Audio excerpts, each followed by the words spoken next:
A major shift in federal housing policy could soon force dozens of Louisville families out of their long-term stable housing, and funding cuts could decimate some local housing programs. WDRB's Dalton Godby shows us how organizations in the city are bracing for that change. Dalton? Gilbert, the proposed cuts could slice these housing units behind me here at St. Vincent de Paul in Louisville by about 3/4.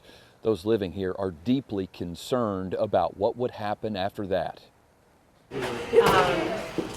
These units at St. Vincent de Paul provide a long-term place for those who need it most. People who are vulnerable, disabled, and needing time and support.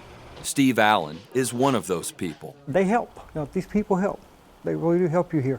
When medical issues left Allen homeless, he found stability in St. Vincent de Paul's permanent supportive housing.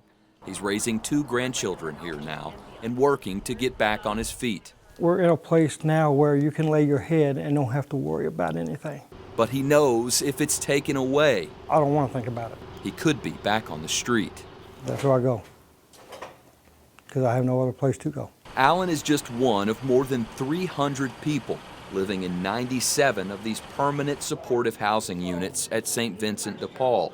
Under the proposed changes in the next round of federal funding, 70% of the funds for this type of housing could be cut, meaning 97 units would be cut to just 30. There is no scenario where we do not have a setback in our attempts to try and end homelessness in Louisville and try and get people off of the street. Jennifer Clark, St. Vincent de Paul's CEO, says the new funding model is a shift away from permanent housing and toward transitional housing.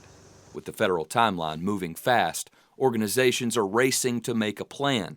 The thing that I'm concerned about is our residents who will not be a good fit for transitional housing and won't have anywhere else to go.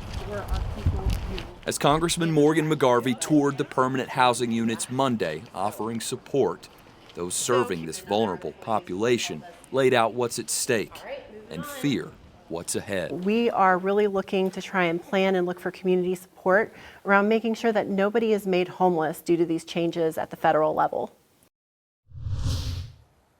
And if the cuts move forward, officials say they could expect to see impacts sometime this coming summer.